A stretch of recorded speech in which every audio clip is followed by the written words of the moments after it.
Testing. Zing one. Broadcasting to you live from his studio in New Jersey, originally from the great city of Toronto. Welcome to another edition of the DJ Staples 93 Roundtable, live on Twitch with your host, DJ Staples 93. Also featuring Juno Award winner and superstar, Simone Denny, Impressions DJ Dan, and DJ George Andrew, featuring Ryan, aka Captain Jack Tastic. Ladies and gentlemen. And now, ladies and gentlemen, welcome to the show, live on Twitch. DJ Staples 93 Roundtable.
Oh my goodness.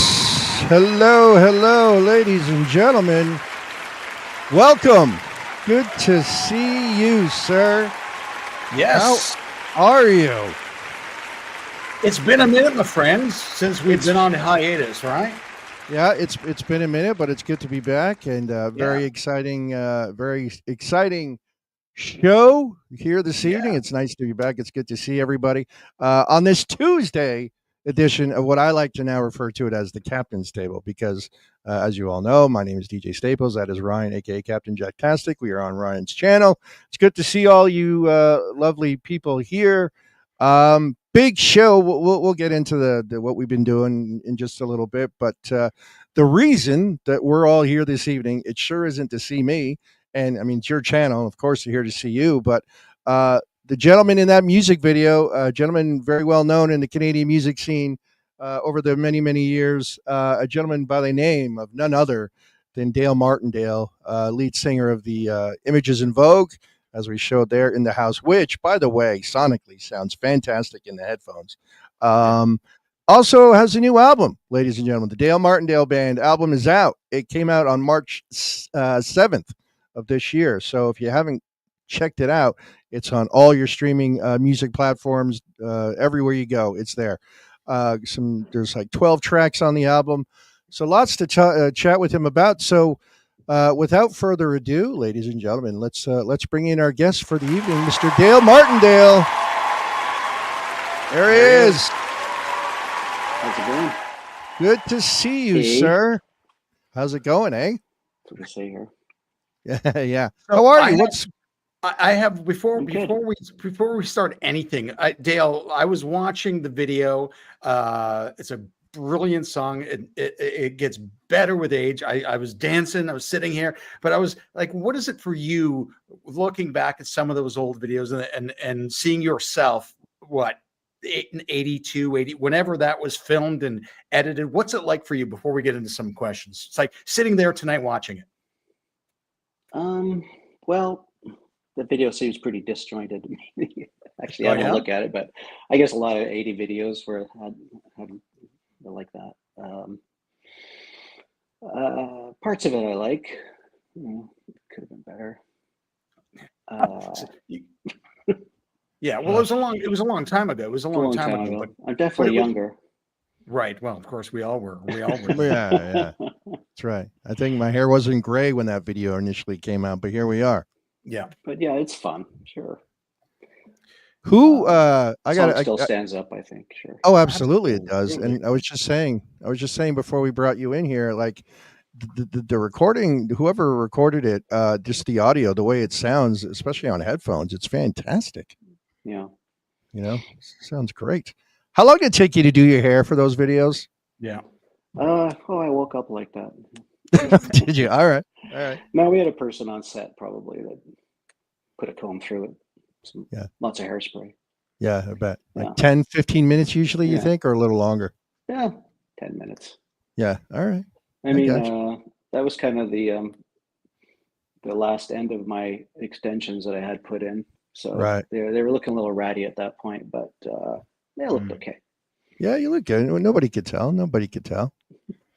It was the thing. Everybody looked at. I mean, it was the time, and it was new wave, and it was at the time. You got to. I mean, it's easy for us now in 2025 to look back and go, okay, well, but at the time there was nothing else like that, right? I mean, I was a suburban kid in Toronto, and there, I know we have other people here who aren't from Toronto, but CFNY in Toronto was the station. I'm not sure in Vancouver where you guys are from if there was a similar station, but this is all we had, and this is the only outlet we had for music. Like, it was different. It was kind of weird. It was Images in Vogue. It was The Cure, was Depeche Mode, and yeah, it was a fun time. Yeah, for sure. It was everything was new and exciting as far as the sounds and the looks go, and yeah, we all thought we were pretty modern back then. Well, you were. So, we thought you were. It was all different, that's for sure. It was all new. It's amazing. So when it was a good time to be in a band for sure. What were you and how did the band come together? Just for those because there's a few people that in my stream that are like I was talking to you earlier, Dale, about one of our actually moderator on my channel, Renee GA, who loves your voice. She loves your voice. In fact, we have a thing called Cap Spotlight Stream where she gets to choose some selective songs of that we play for her basically, and you're the list, and she based it on voice. She loves your voice. But let's go back a little bit. How did you guys get together? For those not familiar with Images and Vogue, how did it all begin for you guys in Vancouver, right? Yeah. Early 80s, 81, I think, or 82, I joined the band. You have to ask Joe. He's good with the dates as far as that goes. Yeah, the band was formed before I joined. They had a singer before they had me, a different singer. I was going to art school at the time, and I was at a nightclub one night, and they were looking for a new singer. And just based on the way they like the cut of my jib, so right. They said, let's get that guy. And so I went and auditioned, and here we are. Here we are. That's great. I want to take a step back too. The way that this all got started. So you're still out there, you're touring, and you're doing your thing. This whole show came about, just to let some of the folks watching know. You were at the Phoenix nightclub, correct? It was June 13th, or in Toronto. This is right with our good friend Retro Mix Toronto, DJ Thomas Hall, who's in the mix. How did today come about? Did he approach you, or did you say, "Hey, I remember you"? Like, how did this whole thing happen? Yeah, he just saw me coming in for the show and said hello and asked me if I wanted to do the show with you guys tonight. And I said, sure. It's Tuesday night. I'm usually pretty free on Tuesday nights. Yeah. Well, I appreciate you being here. I definitely thank you for being here. So again, he saw you at the Phoenix nightclub. Have you been doing a lot of touring lately, and are you doing it with just your band, or are you doing it with other bands? Just playing with Images right now. We did quite a few shows last year, and we're doing probably about 6 or so this year. Okay. And we have one book for next year. So we don't play a lot because everyone's so scattered over the country, and it's a very expensive thing to do to get us together and all that stuff. But yeah, we like to get together every now and again and play live. And as far as my solo stuff goes, I'm looking at putting some little part of that together, like maybe as a 3-piece, and just doing some smaller shows to begin with. Okay. Do you enjoy touring still? I enjoy the playing part, but the rest of it don't really enjoy it. Is it the traveling part that's tough, being away from home for a long time? I don't like the rehearsing and stuff. It's like guy like you doesn't need to rehearse. Come on, it's very stressful. Yeah, it's like I just want to show up, perform, sing my brains out, and then be done. Right, like mic drop and walk off the stage. It's too much. I got you. I'm a home. Well, I know. Well, Retromix has Retromix Toronto has a question we're going to get to in just a second. But if I can ask it again, going back to my formative years, high school years, CFNY was the place to be in terms of the only place. There was no internet. There was there was Top 40 radio, and then there was CFNY. But what was it like for you guys? How important was it for a station like that? Were you getting airplay on college radio stations, like college radio and CFNY and some more independent stations out west. Right. So it's pretty important. Like not Q107 or those stations, really. No. Right. Yeah. So back then, again, for our American listeners, the Q107, and it was like, for me at the time, it was CFNY kids and Q107 kids. They were complete different. And now they were actually owned by the same company, Chorus, which is ironic. Because a few weeks ago, Dale, months ago, we had Alan Cross on the show, and we talked about to a large extent. So he's always been a big supporter. Absolutely, 1,000%. And CFNY was supporter of Canadian independent artists, in other like Strange Advance, Men Without Hats, some of these artists. So great. What about today in terms of okay, well, let's do this. Let's do the question here from Retromix Toronto, because I want to ask about radio today versus before. But here's the question you see on the screen there. How did Tom Welsh come into becoming a member of Images and Vogue? Can you talk about that? Tim Welch. How did he become a member? I think Ed decided to leave the band at one point, and so we were looking for a guitar player, and he was a friend of mine that just lived around the corner when we lived downtown. So I believe it was me that maybe asked him to join up, and he was someone who played around town in different bands, and now he plays a lot of people now. So Retro Mix also adds that Jim Kerr from Simple Minds, he actually gave a shout out to CFMI for breaking them into the Canadian market as well. So were you at that show? No. Yeah. I mean, it was the only game in town. It was the only place to be. So nowadays it's different. I mean, terrestrial radio is. My girlfriend went out with him for a little while. So. With Jim Kerr?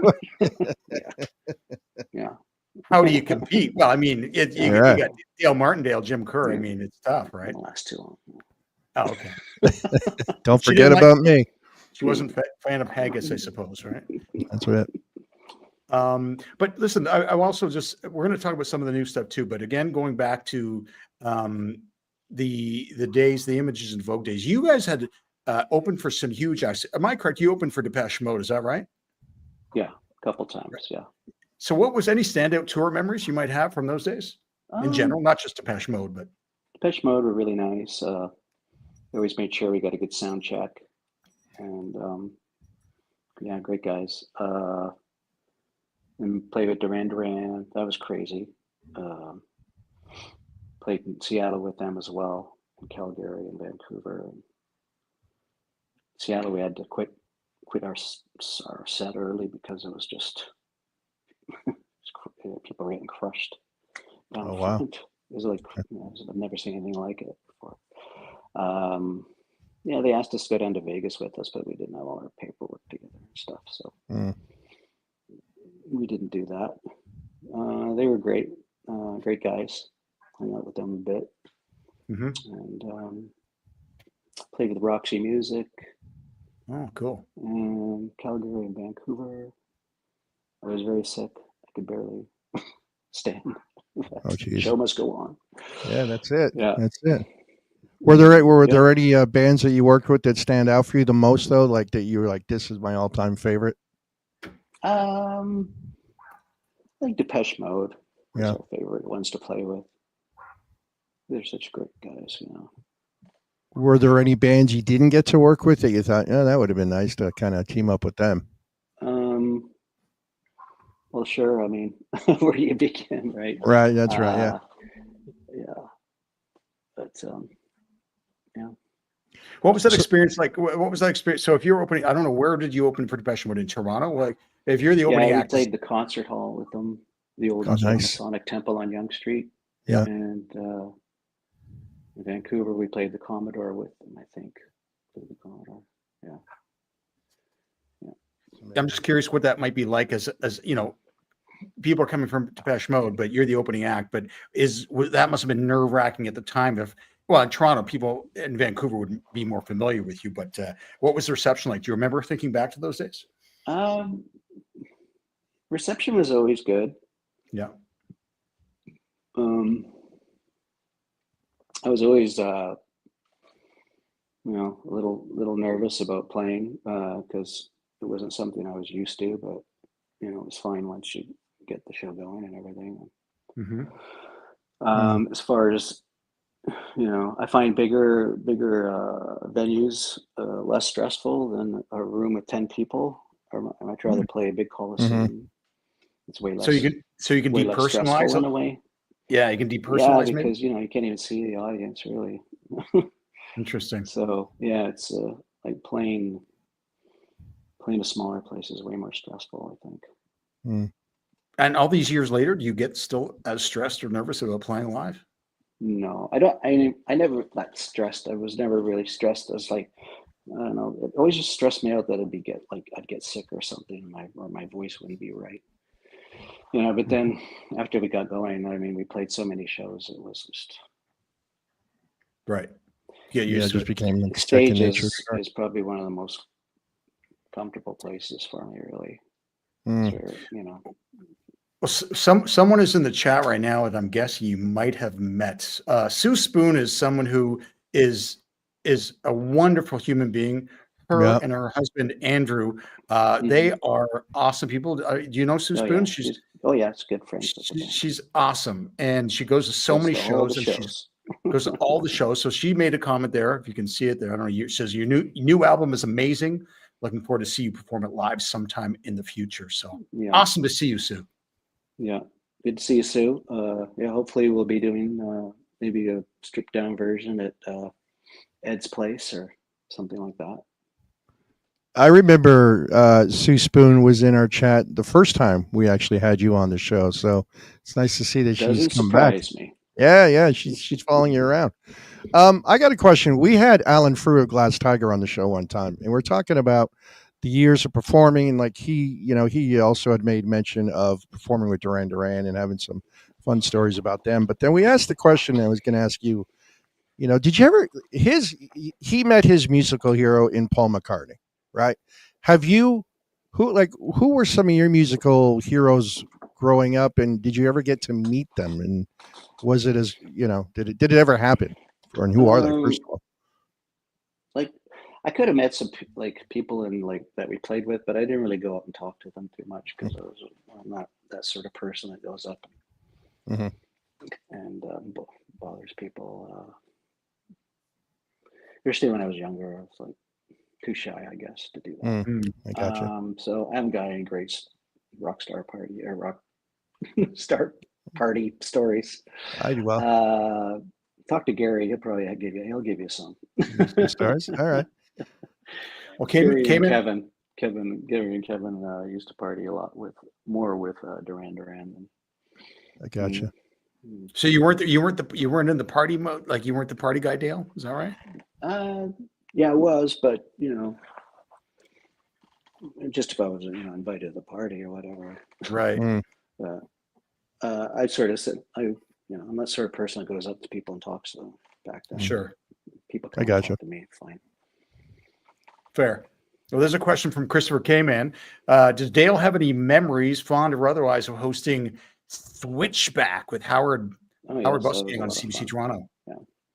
That was a lot of fun. I wish I had some of those episodes on DVD or something. Yeah, it was a lot of fun doing that. It was a totally different experience for me. For the folks that are watching, for the folks that are watching in the U.S., explain what Switchback was, if you don't mind. Yeah. Switchback was I think it was a half-hour kid show in the morning. It had music, bands, and skits. It's like a variety show basically for kids, but I think a lot of adults enjoyed it as well. Because I had a lot of leeway in what bands I would bring on. So I'd bring on like Skinny Puppy and Blue Rodeo and Breeding Ground on and all kinds of people. Even had Gian Gameshi on when he was young. Oh, wow. All right. Before all the trouble. What about, didn't you host a music video show? No, just the Switchback thing. Was it just Switchback? Okay. Yeah. I don't know why. Was Switchback on in the afternoons? Videos. No, it was Sunday mornings. I'm all over the place then. So yeah, it was pretty tough sometimes, like playing Montreal and then the next morning have to come and do Switchback. And yeah, I can imagine. Yeah, that's quite the switch up sometimes. Because I wasn't really a morning person, especially back then. Sure. Now I am more, but not then. So listen, regarding you, when I asked you earlier about when we were watching that video, and you look back at that, I mean, if you could go back and re-record or remix any images in Vogue track with technology you have today versus then, would you do it? Would you do it, and why? Or have you ever thought about doing remixes or updated versions of any images in Vogue tracks? I think I'd leave that to Joe. I had to mix one of my solo songs that I think he did really a great job with, and I'm working on some new stuff, and I'm gonna have him do some more as well because I think it turned out so well. But there would be more Joe Azenda things. I wouldn't mind seeing some of them remixed and beefed up a little bit. But I think overall the mixes are pretty good. Like, like when you do listen to it in your headphones or whatever, this, it sounds, to me, these songs sound better and better as the years go by. Actually, to me, I agree. mean, honestly, in the '80s, I was very critical of it, and I wasn't, always 100% behind everything. But now, as the years go by, I just appreciate it more and more, and I think it's really, it's a lot better than I thought it was. Yeah. That way. I think a lot of artists are that way, like overly critical about their work. It's like you don't know what you got till it's gone, right? Or when you're in it. Yeah, you need right? when you're in it, it's a different thing. Yeah. Yeah. Because you want perfection, right? And there's no such thing as perfection, but it's what you have in mind, and it's not always, well, you're never going to get it. But then when you got some time to sit back and hear it with fresh ears, then you really hear it, I think, in a new way. Yeah, and the beauty of nowadays is I'm sure like Boom 97.3 is a radio station in Toronto. Retro Mix is involved with that, and there's retro parties and things like that. But radio stations like Boom are playing it. But there's like Twitch, like my shows I do on Twitch, and I play a lot of classical alternative, and it's the beauty. It's new avenues, new ways to expose people to bands like Images of Vogue and some of your new stuff too. But what about today? So, for example, what's the process like today? So back in I don't know, when you guys were starting out, what'd you do? Send a cassette to a radio station? Nowadays, it's obviously different, but how is it different or more challenging today to get new music out there to however it is? Is it radio stations? Is it online? In some sense, it's a lot easier to get your music out because you can just put it on Spotify. Like my solo album is not even on vinyl yet, but yet we've got a lot of downloads on Spotify, and you just put it up on there, and you don't have to go through a record company or anything.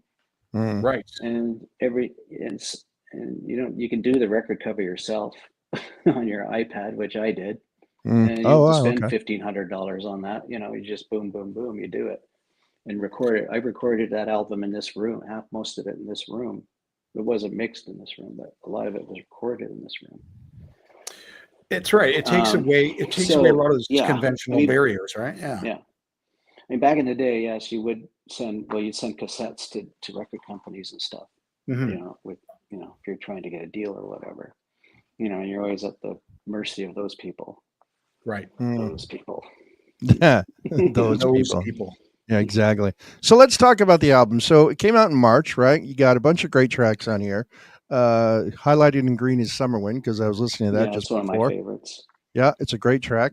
12 produced that one. Okay, so you got 12 songs on here. Did you write the songs solo? Did you have a writing partner, or how did this? Mostly it's me and Brian O'Callahan. Okay, a friend of mine. He's been a friend of mine for a long time, and we just sort of would meet up on the weekends and work for an hour or so. And this is just a collection of doing stuff for a couple of years. And then Max came along. He likes to go, he's a DJ, he goes by the name Max Third Vibes. Okay. And once I heard his mixes of some of the stuff, I thought, okay, we could put this out, it's not perfect or anything, but I think it's, people might enjoy it. So that's when I decided we're going to put it out. Before that, it was like, oh, now we're going to have to re-record everything and blah, blah, blah. But I was really happy with his mixes, so we put it out. And Summer Wind and Everyone's My Friend is a Craig Flint mix. And he's Daryl Flint's brother. Daryl Flint is the bass player on a lot of the songs. Okay. And they are quite a talented family. Their brother Gary played drums with National Velvet. Oh wow! Okay. And I've known them for quite a few years. So we used to do like Joe and I, and we used to do a lot of demos in their basement at Tobacco. Ah, very nice. Yeah, very nice. Will you be? Are you planning on touring with the new stuff and maybe some of the old stuff?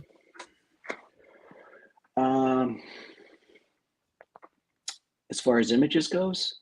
Oh no, just you solo with like doing some of your newer songs off the new album and maybe doing some classic images songs as well. Well, never say never. I mean, yeah, we'll see. I'd like to. Gotcha. I gotcha. Get me a booker. Yeah, right. I'm on it. I'll make some calls. I got you. I got you. I have no agent. I have no booker. I have no one in the business. So it's just this is very much a homegrown project. Yeah. And right. Yeah. And so one of the things I asked Alan Cross about when he was on the roundtable a month or two back is, a lot of people, I guess there's just something happens in your brain and something gets hardwired with your brain to really dig music when you're like 18 or 20 or 21. And then when you get older, you refuse new music. But I'm personally the kind of person that still likes to listen to new music. And I imagine you might be too. What kind of bands are you digging or over the last few years or currently that you like or that you listen to? Anything that stands out? I really like the Viagra Boys. And Emil and the Sniffers, and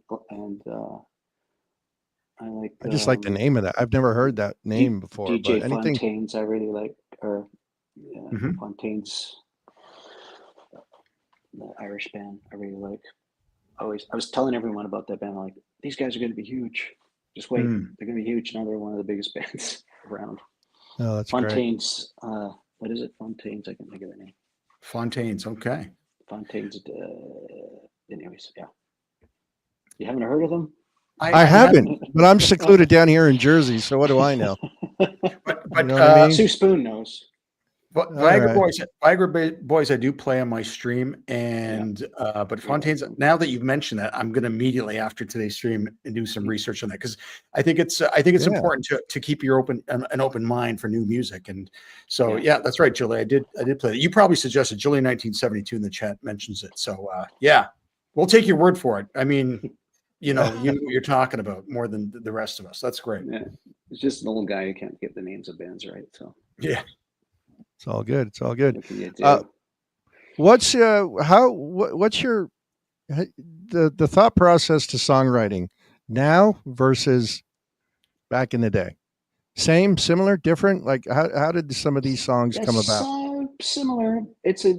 With the technology, it's kind of a different way to do it because you can sing to it through your headphones and record it immediately, so you don't lose ideas, which is nice. Whereas back in the day, you'd just be there with your cassette recorder and a pad of paper, and you'd have to remember everything. And now you can go over parts, you can splice parts, you can listen to it all together. It's really great that way. I probably still don't work on them as hard as I should. Like a lot of this stuff on the solo album a lot of it's just one take, and the lyrics are off the top of my head. Some of the songs. That's interesting. I've always wondered. Go back and rework that, and by the time I'm thinking about doing that, the song's mixed, and it's like, that's fine. So let me ask you this, there's a lot to be said for spontaneity. Yeah, absolutely. So that's my question: is if you're doing this on the fly, if you go out to play live, do you have a hard time like remembering the lyrics because you're like, I just made this on top of my head when I was recording this? Like or are you like, I got it. I know what I'm doing. We'll see about the solo stuff because we haven't played live with that stuff yet. But oh, okay.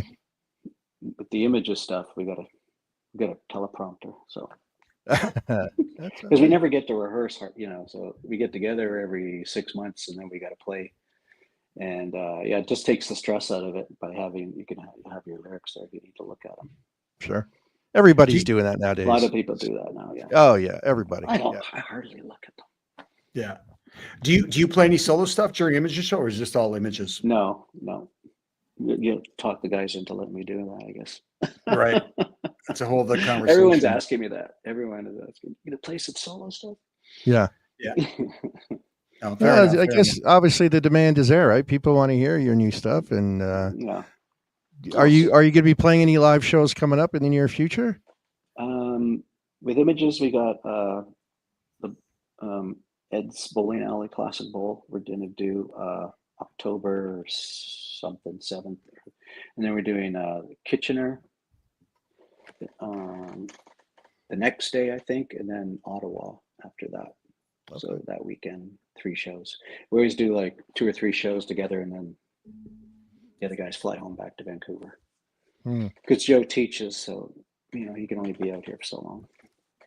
And that's doing Images. But what about your new stuff? You have anything planned yet, or no? I'm looking to put it together with it, like I say, a stripped down version, because I don't want to put a whole band together. It's at this point, it's too much. Like with the drums and everything, it's just,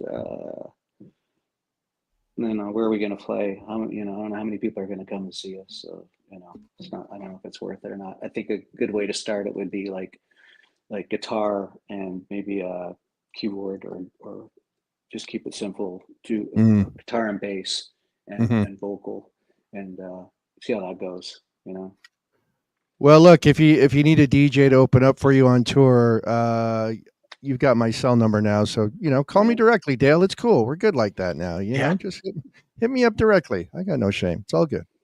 But listen, we've had you going on almost 40 minutes, and I'm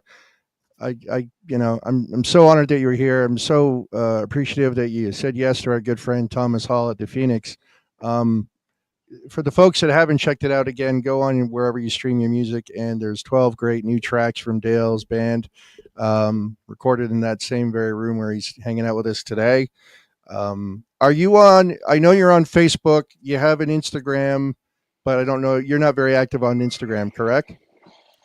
No, I'm not on Instagram. No. Not on Instagram. Okay, but there's the Facebook pages and all that other good stuff to follow you and right, see where you're at. There's some great videos that I guess fans take on the Images in Vogue Facebook page as well. People are recording videos at the shows and popping them up on there, which is pretty cool to see. Live, I think your voice still stands up. I think it sounds great live. Sometimes, unfortunately, you see a lot of artists. I'm comfortable with the voice now. Live. Yeah. Sometimes you see. Better, I think actually better than it was back in the 80s. Telling the truth. There you go. You're like a fine wine, right? You get better with age. I can't say the same for myself or Ryan, but of course not. At least in your case, it does. So you mentioned Etobicoke. Just verifying, you're originally from Vancouver, right, Dale? There's no Etobicoke. Okay, yes. Okay. Because Nat in the chat was just asking. I don't live in Etobicoke. I used to go there to record. And the other thing too, talking about changing. I mean, you could do your shows, the Images in Vogue shows, like you did in 1984. Like Robert Smith still looks like Robert Smith in 1984 from The Cure, but you don't do that, obviously, right? So it's good. You're evolving. He looks like an old lady, but yeah, he does a little bit. So there you have it. He's looking a little roughed out, Robert. Yeah.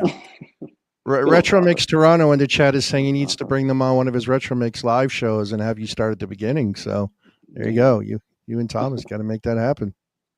Yeah. But anyway, Dale, thank you. Appreciate you being here. Again, everybody go check out his new music. I love the song Summer Wind. There's some other great tracks on there as well. The remix Joe's mix of Let's Take It Easy. Take it easy. Yeah, it's great. Take it easy. There you go. That's my life motto. I just want to take it easy, man. That's it. But thank you, Dale. I appreciate you being here. I hope to talk to you again soon. Again, if you need to DJ before your gig, you let me know. But I thank you for being here. Thank you for your time. Congratulations on the new album. Again, 12 great tracks. Go check it out wherever you stream your music, ladies and gentlemen. Let's give it up for Dale, and we'll let you go. Thank you, sir, for being here. Thanks, Dale. Cheers. Thanks a lot. All right, let's give a nice round of virtual applause for Dale. There, I can't put it.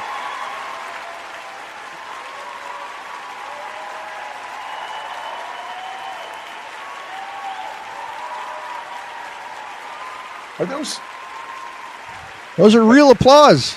Are those like 50 kidnapped people you have behind that curtain in your basement? Yeah, it's yeah. I got people all around me, always Nice. watching. Like, Nice. What's that?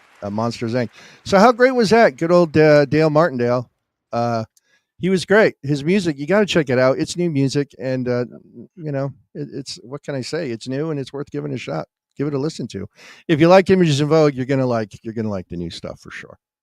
Yeah, no, he was good. He's a nice guy. It was very good of him to come on and talk about that stuff. I know sometimes some of these artists want to just focus on new stuff, but obviously that's what cemented them in the minds of people into alternative music in the 80s. And so it was gracious for him to come on and acknowledge the connection to, it's tough not to be a fanboy a little bit, right? That was the soundtrack of my youth for me anyway. I know Sue Spoon and maybe Nat the Chat or Jilly and some other Canadian kids. Actually, Kraft Van, who is in the other side of the planet, was mentioned, Images in Vogue. He had exposure to them, so radio back then too. So it's very cool. So I appreciate you, Kraft and Van, for stopping by in the chat. So they had probably more international appeal. Where's he located? Kraft? What is it? Kraft? I want to say Kraft Dinner. This is because I'm Canadian, but no disrespect. Okay.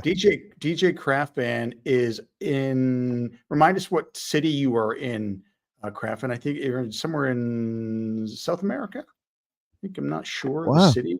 Very nice. If he's is he by the Gulf of America or the Gulf of whatever the fuck it's called now? Anyway, I don't want to get into politics. Renamed or something, but yeah. Peru. He's in Lima. He's in Lima. All right. So he's yeah, that's fantastic. So it's nowadays it's on the internet and it's across the planet. Back then it was like a local radio station, maybe a college radio station, but so that speaks something. That says something when they reached Peru. So yeah, that's pretty amazing. Well, that was great talking to him. That's he's a repeat guest on the show. It's a different show though, right? It's like I said before, it's like we're syndicated now. We're on a same show, different channel. Because, let's be honest, ain't nobody watching my shit no more because I'm gone. I'm out of sight, out of mind. But it's good to do this. We'll be back. We'll be back. We're just on hiatus.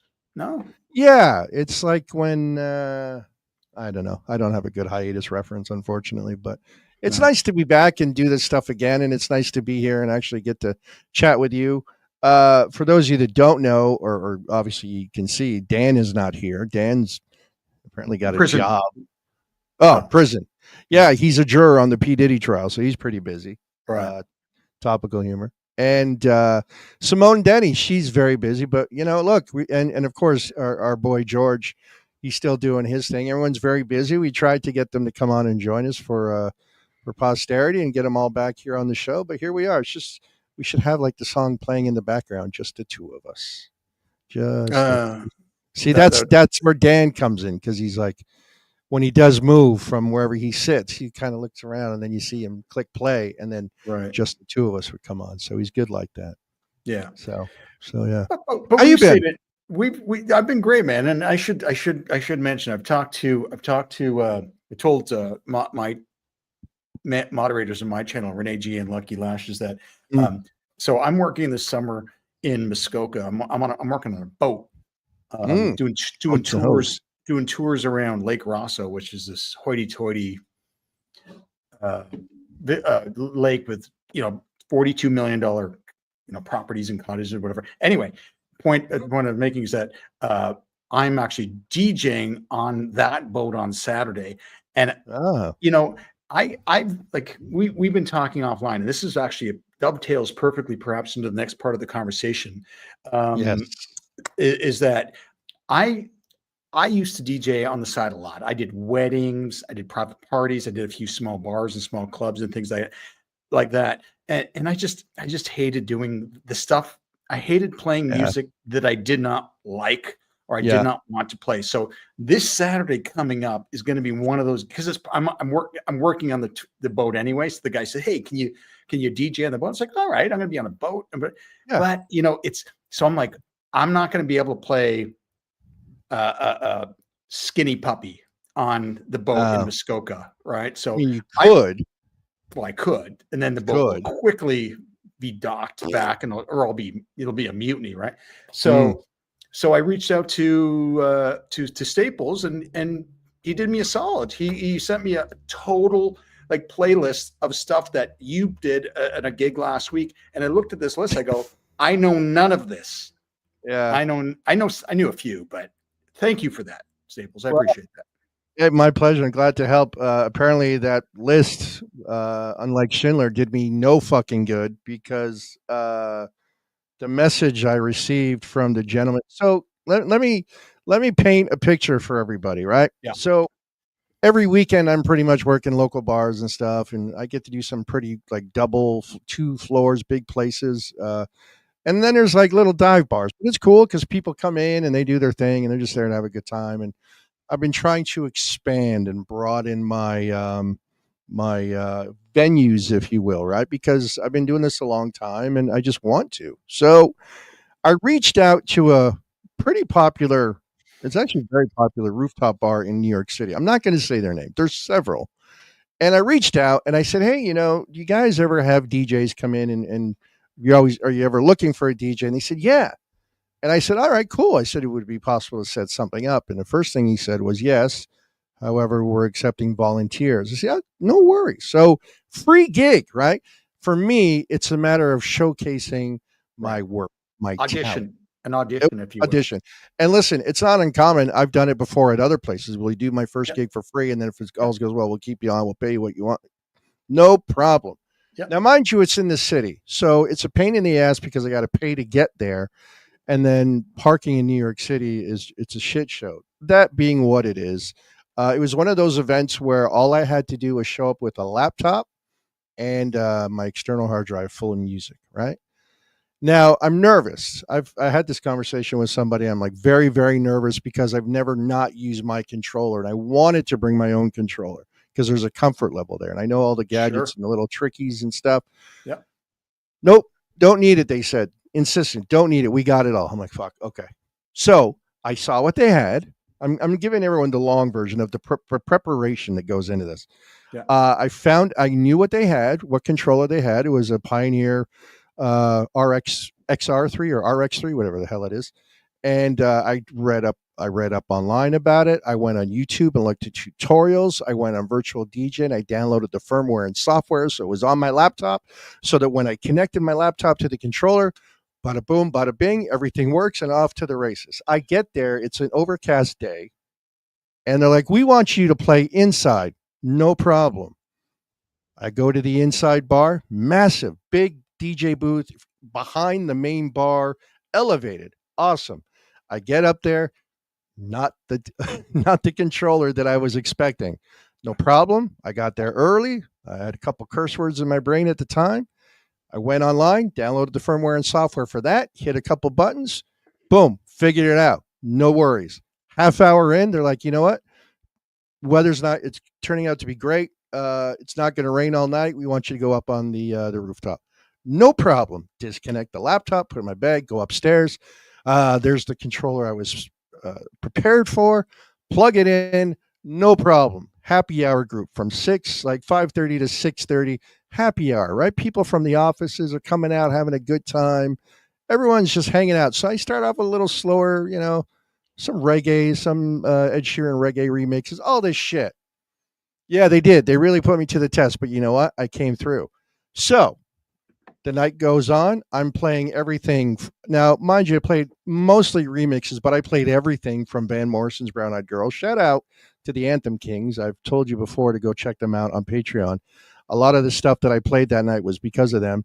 I played everything from Michael Jackson's Billie Jean, even though it was an Afro House remix, to Van Morrison's Brown Eyed Girl, to, I said Ed Sheeran. I played some Prince.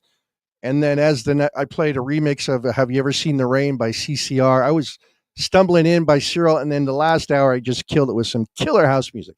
I played a couple Spanish tunes, Danza Cordero by Don Omar, Mark Anthony. People, I shit you not, were dancing on tables.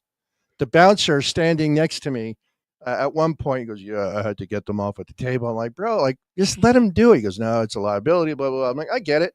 But inside, I'm like, that's dope. They're enjoying what I'm playing. They're dancing on the thing. It's a good time. I was supposed to be finished at 10. Manager Angelo comes over to me. He says, "Are you ready to switch over?" Meaning he'll turn off the DJ audio and put it to their house audio. I said, "It's going great. Let's keep going. Let's go to 10:30. I'm not getting paid, right? But it's bumping." "Fine," he says. 10:30 rolls around. He comes over. "Give me like 15 more minutes." "Okay, no problem." Shut it down. He said he loved my set. Everything was great. I come home. I check my messages, and I had a message from the guy that booked me. I won't give his name. And at 9 o'clock that particular night, as I'm working, he says, "Hope you are having fun." Right? That was at 9:44 p.m. that particular night. I replied back when I'm done. It was a great night. I played till 10:45. Everybody was having a good time. Any chance of discussing future opportunities? "Yeah, let me check the schedule," he says. "Cool." I reply back, "Well, here's some of the dates I have available just for reference." Trying to be very professional, blah, blah, blah. Never met this guy in person, all on Instagram messaging. This is the reply I got back. The feedback was, "You didn't play for the crowds and focused on your music, not looking what the crowd wanted or reacted to. I know this is very hurtful to hear, especially your passion is music and being a DJ. The rooftop is not a typical nightclub. We will skip at this time. We do appreciate you playing." So I'm not mad because he doesn't want me, because he said, "Oh, you played your own." He's full of shit. I don't know the reason why he gave me that response. People in the chat, if you're still awake after hearing my story, I would love to hear your thoughts on why he would give me a response like that. Ryan, I don't know if you have any opinion. You gotta have an opinion, Mob. Of course I do, man. Of course I do. Doesn't make sense. I have a question for you first before I comment what I was going to say. Did you get requests and did you play them? I got one request for Bad Bunny, shocker, and I played 2 Bad Bunny songs throughout the night. Okay, so you listened to what came to you. Second thing I would say is that you, and I guess you're not prepared to do this, but you shared video with me of the gig, and I saw that video, and people were having a good fucking time. Everyone was having a damn good time. Yep. People, it was a beautiful, you know what it looked like to me? I don't know if anybody remembers the opening of the movie, the aliens came down to Earth. It was New York City. It was this like rooftop bar, and I can't remember what it's called, but it was like I don't remember either, but it sounds fun. It was like these found footage movies, and it was like a vibe in the video that you sent me. And you just said it was 20 seconds, and it was great that you sent it. And I think you should share that with the book or whatever. And it wasn't like a rager, but people were like, they were dancing. That was probably a little bit early. You said people were dancing on the tables and stuff, but people were grooving, and they were moving, and it felt like a good party. So they're full of shit, man. So did you share that video? Are you gonna or what? Look, here's what I replied back. I replied back. I mean, everyone had a good time dancing. I did play a lot of house closer to the end of the night, etc. If given the chance, I would mix it up a little bit more. I said, but people were dancing on the tables later on in the night. I'm like, I'll share my playlist with you, but I do appreciate your feedback. And I said, I'm curious who mentioned it though, because people were up dancing and having a grand old time. And then I sent him a copy of the video. Unfortunately, the video's on my phone. It was an Instagram story. I don't know if it's on my feed or not, but yeah. So I'm like, I don't know. I don't know what happened. Like, it was bumping, but people didn't want me to leave, dude. Right. So maybe this is a greaseball. You said that New York, because it's New York City, maybe these greaseballs are looking for free DJ, and they're gonna cycle through free DJs and like, fuck, we're making all the more profit. Yeah, and who's to say? Stacy had made mention to me. Well, what if, like, because it was a freebie, and the bar actually pays the DJs, and they give it to this particular person? Okay, you give it to that DJ for that particular night, and he pockets the money. It's New York. It's shitty. It is what it is. But you're right. It could be a steady stream of DJs coming in, and they're getting all these freebies. Oh, and listen, I have no problem. If I shit the bed at a gig, I admit it. I'm like, that was horrible. That's a great visual, by the way. Thank you for that. Yeah, yeah. Yeah. If I shit the bed, I let it. I take full responsibility. Um, yeah, it sounds like somebody other than the patrons gave feedback, but again, the guy that was there seemed nice, and he Yeah. said to me that was a great set at the end of the night when all was said and done. So maybe this guy's got an ulterior motive. I don't know. I just don't buy it. Like, again, if I sucked, I can admit, oh, I wasn't good last night. Like, every time I have a gig the next day, I call up Stacy. We talk. Oh, it wasn't like, it sucked. It was horrible. It could be that the crowd just wasn't there and there's no one there. So I'm like just killing time to have music, or I was like, I fucking killed it. And I killed it. I know for a fact. Look, I'm 30 years into this shit. I know what I'm doing, and I'm not trying to sound like an arrogant douche, but yeah, he let me stay extra. Yeah, exactly. So he got look, he got a free DJ. Maybe, because here's the other thing. He said yes to me sight unseen. Maybe he looked at my Instagram and said, "Oh, this guy's working all the time. He's got to be decent." I could have been like I don't know, name a bad DJ, whatever. I could have been like any of those guys that just didn't have a clue and came in and stunk up the joint, but that's not who I is. And so I don't know. I don't know what to say. It is what it is. I think in general, there's and to people in the chat, maybe, I don't know, there's generally not a great appreciation for the value of a DJ, someone's, because, for example, like I'm not DJing like you're DJing. I do bars every couple of years. I did, Nocturne in Toronto and a little bit of this, mostly on Twitch, but I'm not doing it as regularly as you are. But there's still a disconnect in terms of what people see as the value of a DJ. So, for example, I'm DJing on this boat on Saturday, and the guy says to me, he goes, "Oh yeah, well, I said, well, I've got a DJ deck, like you were talking about your controller and stuff like that." I said, "I'm going to bring my own controller and a laptop." And he goes, "Oh yeah, I've got a Bluetooth speaker, and we'll just a wireless." I'm like, well, "What do you mean? Like, what is it? Like one of these things about this? Is that what's the they have no idea, right?" And we have to educate people a little bit. But in the case of this guy, he knows the value on what would you expect a bar like that to pay a DJ for the night? $1,000, $2,000? No, that's a little high. But being that it is, yeah, I think that's reasonable for New York City money. Absolutely, especially venue. Yeah, and 500 for them is nothing. Right. Nothing. Right. Just because, and for a Tuesday night, it may as well have been a Saturday night. I'll try and, you know what I'm going to do? I will post a video on my Instagram, DJ93, and I want everyone to go check it out and put your comments. Can you share it here, or no? Or is that too difficult? I want to get the vibe. I want to get the feedback. If people here think it's kind of like, is it a dead party? No. Like, is it no.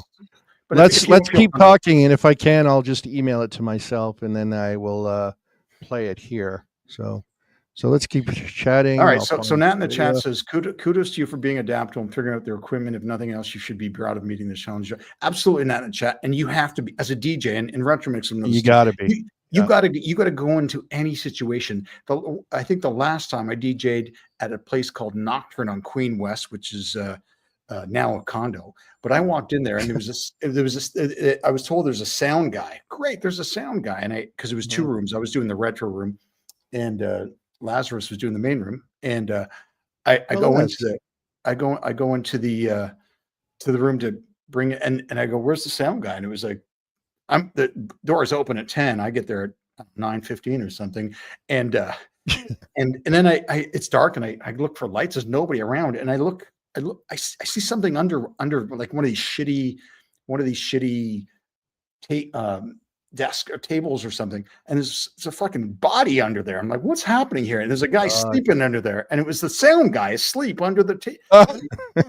Nice. And he was high as a motherfucker, and he's got to hook my shit up, and he was out of it, right? So anyway, you got to adapt and be flexible. We got to figure it out, but that's the kind of shit you're dealing with, right? You had to change controllers and the thing that sucks about this video is that I did it on my iPhone, and it's I did it on the side to get a wider picture. So I found it. I got it. Hold on.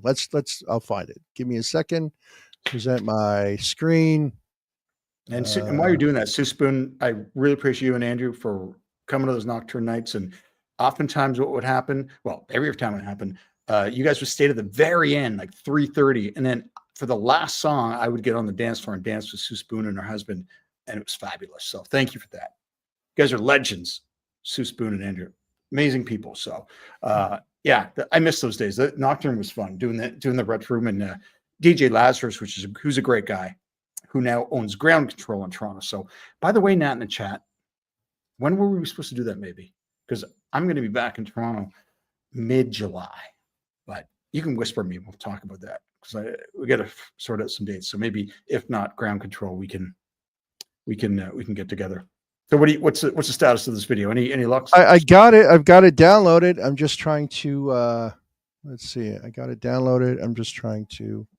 Where is it? Okay, it's in the Windows Media file. Hold on. Let's see.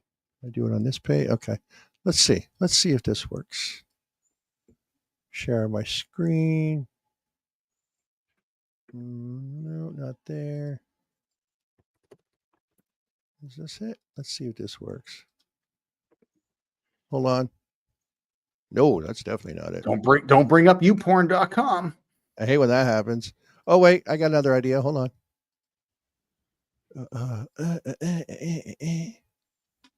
Gotta go in you gotta love technology. Sorry, at this point, I don't think anyone gives a shit anymore, and I don't blame him because it's taking way too long.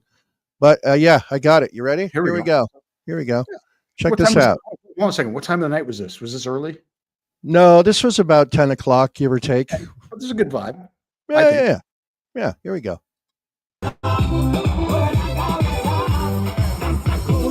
Turn your head. People are dancing. Yeah. There's a controller. Well, there you go. That's the clip. I mean, that's just like 15 seconds of what was going on for hours. As an objective video that people are grooving there, and there's you look across the entire space and people are into it. So I guess full of shit. Yeah. And here, I'll mute the video because if you don't like Danzo Cadero, I don't. But I'm going to point out a couple things. Group of girls in the corner dancing, right? Yeah. Couple of dudes in the front having a good old time, hanging out. They're swaying, right? Look at the people in the back. Look at the people in the back. Look over here, dancing in the back. Look at that. Yeah. She was happy. She put her hand up as she was vaping. Like everyone was having a good time. Yeah. Yeah. And yeah. So I don't know. Maybe there's some other shit going on there, but I often, K-Man, I just want to let you know, I often envision, like when I'm at my gigs and I'm doing mashups on the fly, I'm like, son of a bitch, I wish Jay Online was here to hear this. Because then I'd be like, I want to play at a Jay Online show in Toronto sometime. Anyway, that's the story. I don't buy the excuse. Everyone was, again, that's a clip, 15 seconds only. But it is what it is. That's that. Listen, man, look, if you didn't do it, then there's no chance you get back. So maybe it'll come around again and you have more conversations with them, or you poke around some other places. But I mean, it's a Tuesday night too, right? And it's the expectations aren't necessarily that it's going to be like I said earlier, rager, but I mean, that's a good vibe going on there. That's a good time for a Tuesday night, especially after it was like cloudy and overcast for the last month straight. It seems like here lately. All good, Renee. I appreciate it. And Nat in the chat says, play it again. She used to dance Zumba to that song. So maybe on the next Captain's, stream, he'll play that for you. What is that? Is that Spanish music? Yeah. Danzo Cadero. Yeah. It's on the list I sent you. Is it on? It's on the playlist from the rooftop. Yeah. What they expected me to play. I mean, I went there prior to playing last Tuesday, I actually went there with a friend of mine from work about a month before just to check it out. And I went on a Tuesday intentionally to feel what it's like on a Tuesday. Now, the Tuesday we went, it was a beautiful day. The sun had been out all day. It wasn't 150 like Africa hot degrees like it's been the last 2 days, whatever. And it was a good time. We played $9 for our Coronas, hanging out. I was just watching people. This guy played Natasha, what's her face? These were Unwritten. He played Unwritten. I love you, I love you, I love you. For those that know 2000 music. Anyway, and everyone was singing along. So I got my spot, my Shazam out because it's what I do.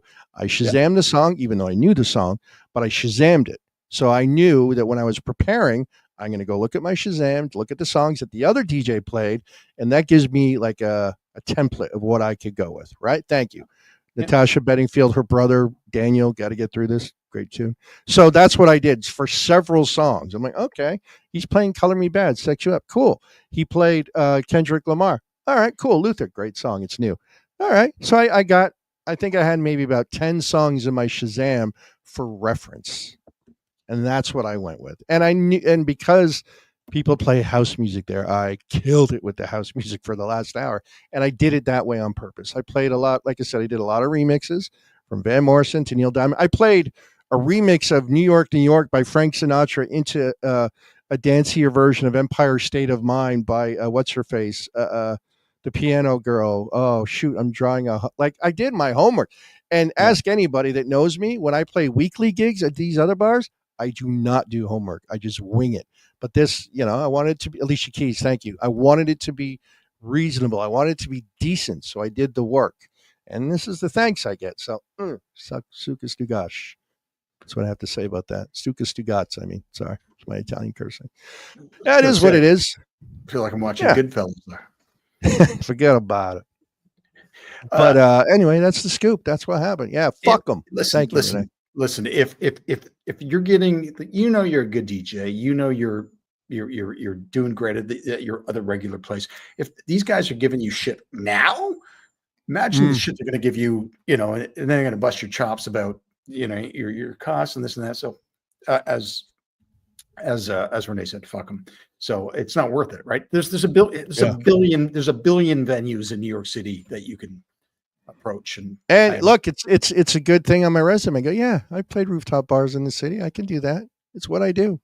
Not to sound like cocky and arrogant, but been doing this a long time. Like I listen, all like ego aside, I'm good at what I do because I've been doing it for so long. And that's why when I get referrals and I talk to the people, like all aspects of it. I'm tooting my own horn now. I don't give a shit. All aspects. I do sales for a living, right? So I can deal with the people. I can perform this role. Like I'm good at what I do. And so when this kind of shit comes out, like, fuck you. There's a reason behind it. I don't buy it. I don't buy his reason. But anyway. Right. Sorry. And it goes back to what you're saying about, I was saying about appreciation for a good DJ. Reading the room, taking requests, not just playing stuff for you. You were saying something about people, they're just mailing it in as a DJ, right? They can have shitty speakers or they're just garbage music. And there's a real deft touch to being a DJ, and it comes with experience and having an understanding of what, obviously there's research, like this gig I'm doing on the boat, right? It's like, who's going to be on this boat? Are they going to be 100 years old? Am I playing Count fucking Basie or right? Is it so? I have to be prepared for anything, right? Who knows what's going to happen? You gotta. So. And one of the things I do, and then I can probably shut up about this finally. I don't want to bore the folks. One of the things I do is I look specifically at, I legit look at the people that are there. So I was, again, telling Stacy about this. There's a group of young girls in their 20s. Easy. I know what bastard. I know. They were the ones in the left of the video that were up front. I know what they like because they're in their early 20s. It's easy. Sure. For me, it's easy, but at the same time, it can be tricky because you could play an older tune and be like, holy shit, I'm surprised that it went over with them so well.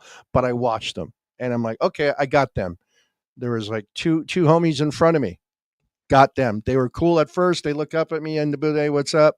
And then boom, the kid from Toronto throws in the culture, right? Like I get them. They start moving. Got them. Group of girls taking selfies over here, too concerned about the backdrop and taking pictures with sunglasses at night. Got them. Group of guys that came for happy hour, singing, putting their hands up. I got them. So that's what I do. I like, okay, what can I do to get them in it? And I do that. I look around the room and or wherever I'm at, and that's what I do. So anyway, you get girls on the dance. I mean, you get women on the dance floor. That's key, obviously, right? Dude, it's number one, right? anybody for that matter. But yeah, I mean, look, if there's attractive women on the floor, then dudes are going to come out. But this was a kind of place where obviously it was all tables. There's no real dance floor, but everybody was up at their tables. So it was great. It's great. And to be in it, like there's a feeling, right? Like, like there's a euphoric, I hate sounding this way, but like there's a euphoric feeling when you're in it and the place is jumping because of what you're playing. And then you get and then when it's all done, it's like, whew, that was fantastic. Yeah. It's like there's a certain high that goes with it. But anyway, whatever. It's their loss. Well, the advantage of this boat thing I'm doing on Saturday is nobody can escape. So I can play whatever I want. Yeah. If you see them diving over, maybe start with the Titanic. Yeah. Start with if I were you, I would start with the Gilligan's Island theme, into the Love Boat, into the Titanic theme, and then just call it a day. Yeah. Be done. Yeah. It'll be interesting. Yeah. It'll be interesting. It reminds me, I think I told this story before when we talked about the one of the last bars I did, I did Nocturne, but I was invited to do this bar in Pickering, and it's like Saturday. I was like, whatever.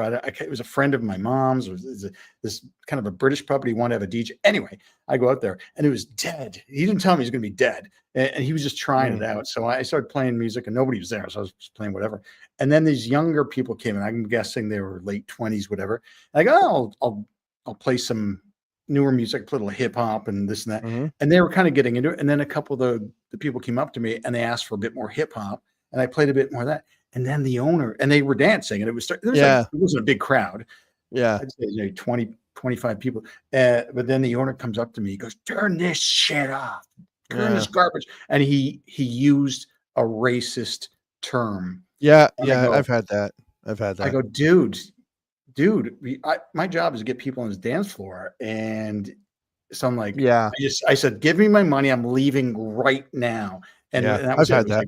10:30. So it's happened to me at a place that I do regularly. It's been a while, and I get it's been bad. Like people have been sent to tell me, so and so wants you to change the music to 80s and 90s, and I say no, I'm not telling so and so how to make a martini. Tell so and so he or she cannot tell me what to play. I'm not doing it. And then you know what happens at the end of the night when everybody clears out of the bar and it's just me and the staff? Nothing. They don't come up to me. They don't say, oh, I told you this or I told you that. Or, oh, so-and-so's coming. Change it up to 80s and 90s. No, I got something going on. I drives me nuts. Drives me nuts. Yeah. Well, here, and I don't want to get overly political, but we all know Bruce Springsteen out of the state of New Jersey is a very political dude. Recently said some things at one of his shows. I don't care. I don't even know what he said, to be honest with you. But there is a Bruce Springsteen tribute band here in Jersey, shocker, called the B Street Band. B Street Band was booked to play a popular club here in New Jersey. This is like a couple of weeks ago. The owner told them, no, I'm canceling your gig. And they're like, well, why? And you go, well, in light of recent Springsteen comments, I disagree, and I don't want you coming in here playing his music. So the band leader said, well, we could play other stuff. We don't play just Bruce. I mean, it's our specialty, but we could play a ton of different stuff. And then the guy's like, no, you're not done. So that created a whole uproar just because it's shitty. Like it's the owner, it's his right, but it's shitty because these are guys that are musicians, right? They may not have regular jobs. They're depending on that $200 each out of a group of 6 or 7. You know what I mean? Like it sucks, but that's, I don't know. People do whatever they want, but it's just, gutless. Yeah. So that's, aside. So let me ask. So aside from this little experimental things, you're trying to dig up new business. Are you doing this regular gig in New Jersey then every Thursday night? I have a standing Thursday gig. So my schedule, for those who care, I work every Thursday at a local spot. Sometimes I mix it up between 2 spots. And then on the weekends that I'm not in dad mode with my kids, I work wherever. I try and book things out a month or 2 months in advance. I'm fortunate though, because at the one place, at one of the places, I make the DJ schedule. So if I don't book myself elsewhere, I'm locked in. I'm guaranteed money. right? So it's nice to be able to do that, and it helps out the owner. One less thing that they have to do. So I got it like that, and I'm very fortunate. Yeah, it's a good deal. So why don't you, on some of your nights that are where you got a good vibe going, why don't you stream it to Twitch, to your Twitch channel? I did it recently on my channel, DJ93. I changed it from podcasts and talk shows to DJ thing, and I think I did 2 nights in a row a couple of weekends ago. And it was like 2 people. I'm like, whatever. Oh, okay. It's like an out of sight, out of mind, and I get that. It is what it is. It's all good, you know. Is it because it's the experience? Like the reason I'm asking is just like, is it because you're not interacting? Do you think there's only people? It's just like a what do you have, like a cam shooting over seeing the dance? Recently I haven't set up a camera. In the past I have. And with virtual DJ, it comes up on the screen like this, right? Side by side. So one camera could be the bar, one camera could be the videos that I'm playing. Now I use an external mixer, which basically means my microphone is plugged into that, not into my controller, which means if I talk on the mic, you're not going to hear me on Twitch, right? There's a way of doing it, but I'm like, I ain't doing that. It's whatever. It's another. So yeah, it's a whole other microphone. It's like old school, tape the 2 microphones together, right? Like they did back in the 70s, one's for live and one's for the venue itself, whatever. Yeah. So I'm just curious, and I'll go back to the folks that are in the chat there. What kind of experience would you like? Would you watch a live DJ at a bar or a club, or do you prefer a bit more of an intimate, like on Twitch specifically for Twitch? And for that matter, for example, this show that we're doing tonight, I mean, we're always bouncing around ideas about coming back again, maybe doing the show again. I mean, it's funny because when we started the show tonight, and we got a little bit of muscle memory, and it felt good, and it felt kind of fun and everything, because we haven't actually done it in a while. But I'm just curious about what people like to see if they're watching something on Twitch. And I know sometimes it's familiar if they know a certain DJ or a certain community. They go, they get the same people coming back into your streams or whatever. So I'm just wondering if because I have seen some streams where it's just like a locked off camera on a dance floor, and it's like there's no interactivity. Maybe it's a technical thing, but it's harder. It's harder too. Like it is hard to to DJ and have a conversation in real life, let alone if you're streaming it on Twitch. Because with Twitch, I think it's just my opinion, I think people like the interaction, right? Hey, good to see you, thanks for coming in. And then there's so much like rhetoric, Twitch rhetoric, as I like to refer to it, right? Hey, thanks for the bits, thanks for the subs. And I get it, it's nice when people pay their hard-earned money. I get that. So yes, the polite thing to do is to thank people. But when you're at an actual gig like that, it just doesn't fly, right? And I think people like that, the interaction. Like, hey, if I'm playing a song and then Cayman comes up with a funny joke in the chat, I'm like, oh, Cayman, you're right. You know what? How do you make a hormone? Don't pay her. And we laugh back and forth, right? Like people like that. I just wanted to say that joke. People like that kind of interaction.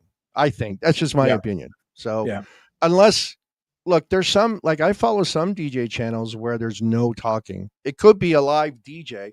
What is it? Hot Beats TV is one of the channels that I follow. And it's just random DJs playing house music. They don't talk, and they make these stupid hand gestures, and they're doing all this stuff and whatever. But the music I like, right? So I'll throw it on and I'll just listen to the music, and I like that. But I think some people, like the interaction. I don't know. I think it all depends on the person, really. I came across one stream today, and it was just a camera on a slider. And for those of you not familiar, a slider is just basically you see a camera going across the shot, and it was a close up of in the rear of a controller, and it was this beautiful girl, and she was just turning knobs, and I go, that's bullshit. She's fake. Oh, dude, I've been banned from so many channels on Twitch for being honest. God forbid you're sorry, I didn't mean to cut you off, but she's turning knobs that for no reason, and it's a beautiful setup, and they got production values, but it's garbage, right? There's nothing. And people are dudes, I guess, are watching this, and then she's like dancing and doing, and like she's touching shit that's not doing anything. Yeah, like, what's happening? I've said stuff in chats. I don't know if it was as my alter ego on Twitch as Twitch Heckler or just DJ Staples, but like. I'll give you a prime example of a DJ on Twitch. Miss Shelton, Do we know who Miss Shelton is? Never heard of her. All right, Miss Shelton is a DJ out of the Montreal area. It's MISS Shelton. Look her up. And I remember I started following her at the beginning of COVID. Chick DJ, whatever. I say chick. I don't mean to be derogatory. She's a female DJ. Played good house music in her living room, right? And as time went on, she's not stupid. She realized sex sells, right?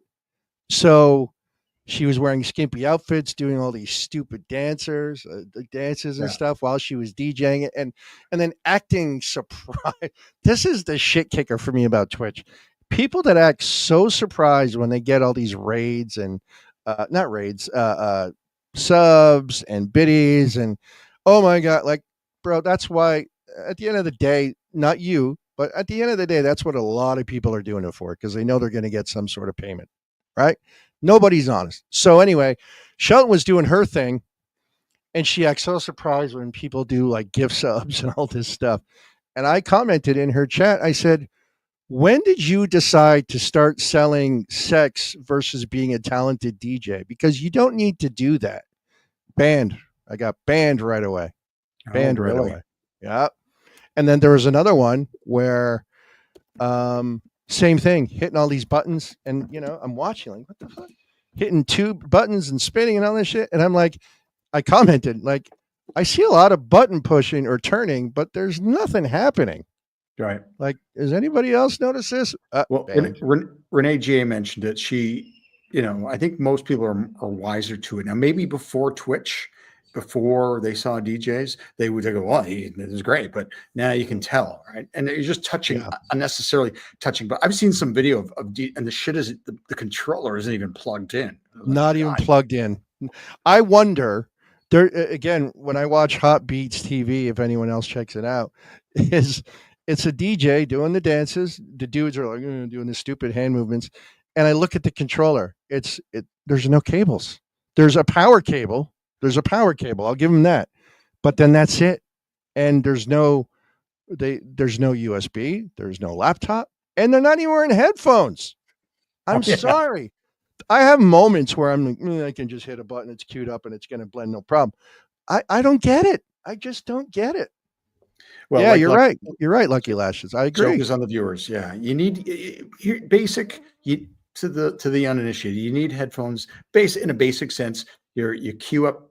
I mean, I have headphones for my entire stream now because I can hear everything. You queue up the next song, but if you're beat mixing and you can get it ready and all that kind of stuff, but you need headphones. You gotta have some kind of basic adjustment to where the song's going to start, even if you're not beat mixing, right? So yeah, they're not. Exactly. That's a big red flag if they're not even wearing headphones. But maybe that doesn't matter to people. Maybe it doesn't matter to people. Yeah, I don't know. Like, I don't know of any other profession where people fake it so much. Like, if I were to pretend to be Frank Abagnale and go, I concur, doctor, and pretend to be a doctor, I mean, that's not good. You know what I mean? Like, how come it's allowed with the DJ profession? But that's why for a while I was Dr. Staples. I'm like, fuck it, I'm a doctor. I put the DR in front of my name. Right. I like to stir up shit every once in a while. It's like the boat that I'm working on this summer. Yeah. So there's a captain. The captain actually drives the boat. They asked me to be the captain. Ironically, I chose not to. So I'd rather just lead tours and make terrible jokes rather than be responsible for the lives of 85 people right. on a boat, right? Yeah. But the one captain, he's a good guy. He's a funny guy. But he shows up on the first day and he's got an actual captain's hat. I go, where did you get that captain's hat? He goes, basically a dollar store. Dollar store, yeah. People need to see the captain's hat to think he's legit, but he's legit. He's a legit. Yeah. Like, he got the training. It's like they got the actual training, but it's kind of funny. He's just wearing a dollar store. Hat, so. But do you when you got on the ship, were you like, well, I'm the captain. People know me as the captain. That's right. That's right. That's what they say. They actually want, like I said, they wanted me to do that, but it's like a battle of the captains. Yeah. I'm just not, you gotta park boats and then people might die. So I've had enough responsibility.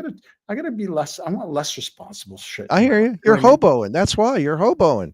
That's right. By the way, added responsibility. By the way, I love your shirt. Maybe we should give some context as to that shirt. Oh, thank you. BlackMapleTradingCompany.com, free plug.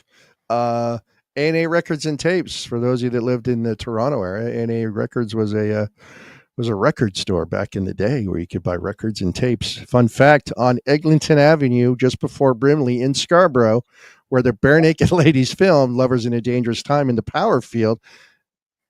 Actually, is it A&A Records? Before A&A Records, it was Zounds with a Z, and then it became A&A Records. That's where I purchased the Joshua Tree album when I was 17.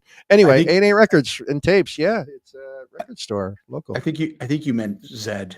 Zounds with a Z. Did I say Z? You're American now. Fuck America. No offense.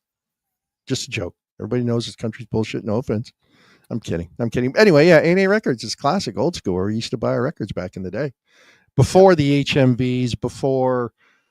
What was the big chain in the States? What was the big chain in the States? Tower Records. Tower Records. Yeah. When I first came to New Jersey, there was a Tower Records in town, and I was like, I want to work there.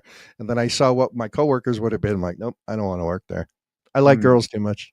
Yeah. Right. So. Right. Like John Cusack and High Fidelity, right? Great. One of the greatest movies ever, in my opinion. High Fidelity. Yeah. That's it. There's not. I guess there's only independent record shops now, like vinyl record shops. That's all that's kind of left, right? Yeah, we have record shops here that are kind of like a Hot Topic sort of thing. Hot Topic is like you could buy like crappy, like you could buy like band T-shirts and a lot of tchotchke shit, but you can also buy like albums. Right. Albums for like $45. It used to be $9.99 back in the day. Right. I know. It's ridiculous. By the way, DJ Dream Doctor chimed in and said, "Did I miss Dale?" Yes, you did. We had Dale on from 8 to about 8:35 or so. DJ Dream Doctor, I see you were on my stream the other day. So just a reminder that the stream will be archived to my Kick channel, so kick.com/CaptainJacktastic. I think it'll automatically be archived after we finish the stream. Yep. It'll be on your Kick. We will have the what's the main copy, like the hard copy, if you will, here on StreamYard if anybody wants to pay for it. And we have $1,000. That's Canadian dollars, by the way. Yeah. And there you have it. Yeah. So if you want to check it out, it'll be archived there. And maybe if I could do a shameless self-promotion for my next stream. Go for it. Given this is your channel. Sorry, I'm like, go for it. Like I got to give you fucking approval. It's your channel. I forgot. Yeah, but it's your show on my channel. Nope. So on Thursday we have Goths Against Fascism raid train. It's organized and hosted by Dave Industry. He's a friend of us on Twitch. He's a good guy and has some good streams. And someone mentioned I did a stream today, a little bit earlier today, and someone wanted to check it out or maybe be part of it. He says, well, I'm not a goth. I can't listen to it. I can't. It's not about, it's about that. And in fact, I said, not being a goth on a Goths Against Fascism raid train is the most goth thing of all, right? Absolutely. So, it's mostly going to be dark alternative music, for the most part, dark electronic stuff that a lot of the stuff I like to play. So that's going on Thursday. For the weekend, in fact, my set is 4:00 Eastern, but I'll probably be going live about 3:30, and then Friday, my usual kicking off the goddamn weekend stream at about 3:30 as well. There you go. So that's it. I don't stream on my channel, so I got nothing to promote. I do have a text from Dale Martindale that was received 10 minutes ago. All right. Thanks for the interview. Really appreciate your continued interest in what I'm up to. Thanks again. So there you go. Shout out to Dale Martin there. That's it. If you want his cell phone number, that's also going to cost you $1,000. That's right. And thanks to Thomas Hall for giving me his cell phone number. Now I got Thomas. It. Now I owe Thomas Hall a favor. Can hardly wait for that. Yeah. Thanks, Tom, for helping coordinate this. And Tom, what's one of your next live gigs? Tell us a little bit about or. Are you back? I know you were doing Mondays. So you're too busy to do the Twitcheroo thing there, Tom? I think he's a busy boy these days. Yeah. I think he's got a show this weekend. I don't know if he's there, but I think he's got a show this weekend. Tim, Tom, whatever. Call him whatever. Yeah. I've called him a lot worse. I've called him retard. So it's cool. I will be coming up to the Toronto area. You're not going to be around though, correct? Depends when you're going to be there. The 17th. Yeah, I'm not going to be there. Yeah, I'm coming up the 17th. In that case. Yeah, right. Yeah, I'm coming up the 17th, solo. I'm going to be sleeping at Mike Harding's house for 4 days. Going to meet the one and only DJ Samus J from Australia. He's going to be in Toronto. Hopefully meet up with Alex K of Anthem Kings and Vinny Vegas. Retro Mix Toronto has a Saturday evening gig that weekend, which I believe is the 19th. So I'm going to check that out. Have a little early brunch with Samus and Vinny Vegas and folks. Good old Dan. Get to see Dan. Hopefully see Sarah, Love Bunny. And just good. Oh, and DJ Casanova in Toronto. Looking for. Hey, there's Love Bunny. You're not. Oh, I know. See, Love Bunny doesn't want to hang out if Stacy's not there. I don't blame you. I wouldn't hang out with me either. Why I'm looking forward to coming up and what? Why does Love Bunny not? What's the story? Why wouldn't she meet up with you? Because if I don't bring my other half, she doesn't want to hang out. Because what happens when Stacy and Love Bunny get together, we'll go to, for example, I don't want to give too many details, but we went and saw Alex K at a bar club that he played at. It was a couple of years ago, and we had a splendid time. They had a sex toy attached to the bar. It was suctioned, right? Suctioned to the bar. And the bartenders proceeded to put whipped cream on it. And then, Stacy and Sarah went to town. I like where this is going. More so Sarah than Stacy. But anyway, I got pictures somewhere. But yeah, they have a good time hanging out together. It's cool. But Stacy's got other engagements with family, so she won't be able to join me this time around. And then I'll be back the following weekend with my children for a full week doing family stuff, hopefully. Whatever. See who we can meet up with. I want to see Simone. Would be nice. I'm trying to see if Simone will actually come with me that Friday night, the 18th, to the gig where Samus is going to be and Alex Gay and so on and so forth. So anybody who cares, that's what we're doing. I'm back in Toronto the 10th that week, but I won't be streaming actually that week. But we'll find a time and maybe I'll be back to Caps Quarters 1.0 probably after Labor Day, and spending the winter back there. But we'll find a time maybe, and we should talk, and we should and in the background we'll start talking about maybe bringing back this show, the DJ Staples show, and bouncing around ideas. And once in a while, I'll be honest, I just don't. I legit don't have the time now to do it every particular week. But I like this.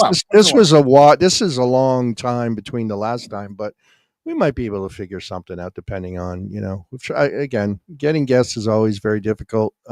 Tom really made this easy to do. So again, I hate to say it in person in public, but I can't thank Thomas enough. Yeah. K-Man wants to come back on the show so he can do his rundown. Maybe it's once a month, or we have a special guest or something. But in general, I think maybe it's better if we just do it once in a while. But anyway, we'll figure it out. It was good. It was nice to have Dale on it, and it was cool to come back and do this with you. And I like the idea of doing this on your channel. It's just different, right? It's the same but different. So I don't know. You're the boss. I just follow your lead on this shit now. I can't tell Love Bunny to raid out to anybody. I can't do any of that anymore. It's great. And I'm okay with that. I'm just whatever. I should look at someone to raid to. I guess I can. Well, you have to do the raid though, right? No, you do, because it's on your channel. Your moderators. If your moderators can do the raid can they do the raid for you? Okay. That's a little added twist. See, because it's your channel, you got to do the raid. Interesting. Yeah. Oh, you got to do it. You got to do it. Yeah, but normally, okay, well, I know the raid command, but I'll just take a look here, and then we'll wrap it up in a couple of minutes. We'll send it over somewhere else. What's the vibe? What are people vibing? Any suggestions for a raid? Kids and cats? Let's see who's on here. The Merchant is still on. Yeah, I read it to her earlier, so let's not read her again. John Breaks Bad News is on. Remember John? He calls people and breaks bad news to them. Anyway, he was on the show a while. Oh, he's great. He's a dude out of Long Island, and people go to his website, johnbreaksbadnews.com, free plug, to go and they can make donations, and he'll call people and make bad news calls for them. It's a fantastic idea. Really? And then at the, you're right, love Lucky Lashes. And then at the end, he's like, love you. And sometimes people laugh and say it back. And if they don't say it back, he says to them, say it back. And then people just hang up on it. It's great. He does it with his fiance. Yeah, it's great. It's a great idea. That is funny as hell. Yeah. All right. Let me see though. Let me see. I mean, I'm not going to rate American again because she, she's great, but let's mix it up a little bit. We got Baby Berlin, Susie Samuel, Kimball Collins, Corvus Mellon, DJ Damon, DJ Rob, DJ Tower. I mean, the real thing is going to be when I play the closing credits. If you can get the raid done on time, like timed out perfectly, that's going to be the real. That's going to be the hard work right there. You know what we could do? I think we could potentially raid out to a newer streamer here who's been on my stream a little bit. I think you made a comment on his picture. He's been added to the slideshow. Mike Morning. Yeah, he looks like Adam Copeland / Rated R Superstar Edge. Okay, that's an option. Lucky saying go to Kimball. Nat in the chat. Ethereum is cool. Let's see here. Fill some time here, Staples, while I have a look here at some of these. Yeah, no worries. I'll say this: it was fun to come back and do this. Thank you, Ryan, for helping me get this going. You and Tom again. It was nice doing this on your channel. Interesting. It's like same shit, but now it's like you used to watch on FM, but now you're seeing us on satellite, right? It's kind of whatever. I know that's a bit of a stretch, but thank you to the folks that shout out. Here's what I'm going to do. Like we used to do in the old show, we like to do roll call. So let's shout out your moderators, right? Lucky Lashes or NAGA. It's nice to see you guys, of course. Yeah. The VIPs in the chat. We got Wookie, we got Nat in the chat, and Cats 74 lurking in the background. So Cats, we all know Cats from our channel as well. AJ609, the K-Man, good to see you here, sir. We'll see you soon. Crash Daddy-O, Dave Industry, DJ Dream Doctor, BJ Staples, Dweezil Show, Love Bunny, of course, Mayor Chan, her bot is in here. This is a great name, Moisture Hunter. Love that. Jesus. Yeah. So what do you do? I like to hunt moisture. Yeah. How do you do that? I like to have them on the show. That's like continue on, but then we can talk about it quickly about a couple of handles, fine handles. Go ahead. Who else? Yeah. Retro Mix Toronto, of course. Room to Roam. Stacy V, my other half. Good to see you. Sue Spoon. I like Spoonie. Third Vibes on Spotify. Okay, that's a cool name. Third Vibes on Spotify. And that's some of the folks that are here hanging out watching. So thank you all for being here. We had a guy, I don't know if it was a guy, I assume it was a dude, on the stream today. I don't know if Renee or Lucky remembers. I think it was like, one word was this, and this is all you need to know. Semen patrol or something like that. And I threw up in my mouth a little bit. But then another one, a classic person that came into the chat once and followed, but never came back again, was Tits Nixon. I remember you mentioned Tits Nixon. Yeah. Semen arsonist. That's an interesting name. Yeah. I'm going to burn houses down with my semen. Like, imagine that guy. Like, what are you doing? You're in public. No, I'm trying to burn a house down. Oh, all right. I'll leave you alone then. Cock salad sauce.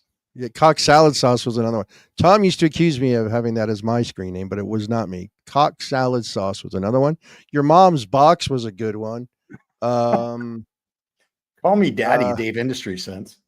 That's a good one. All right. Call me Daddy. All right. There was another one, flamboyant as fuck, and it was PHUCK. Yeah. There's some good ones in there. In fact, I think when Seaman Arsonist came on today, Renee, as the mod, says hello and welcome, and they says ... I think so. Right. So who would be if Seaman Arsonist is the good guy, who would be like the anti-hero to Seaman Arsonist? Here we go. You know what I mean? Like who? Semen arsonist. I don't know.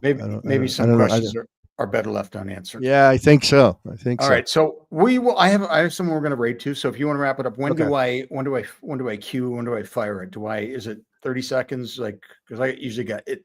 You know, how's it work from your perspective? Well, how long does the rate take usually? I don't know, maybe take 10, 15 seconds before it. All right. So wait, when we do the we'll play the closing credits, right? When Ferris Bueller says it's over, goodbye. And then I'll play like just a graphic of sitting there, and then at that point do it, and then we'll be done. And then I'll make sure that we go on live here on StreamYard. All right. We have a selective. Thank you everybody for being here. Appreciate that. We'll see you all again soon. Thank you, sir. Oh, I gotta find the fucking video now. Hold on. See, this is where Dan comes in handy because he's got his finger on the trigger. All right, here we go. Dyke. Hey now. Goodbye. He said Dyke.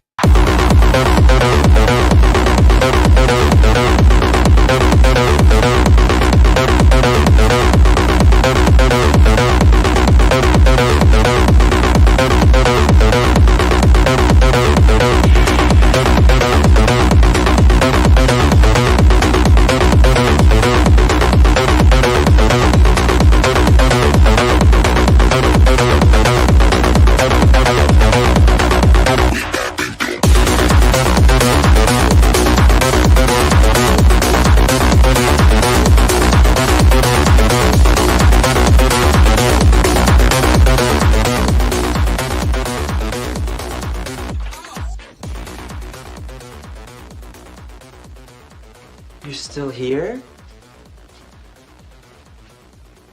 It's over. Go home.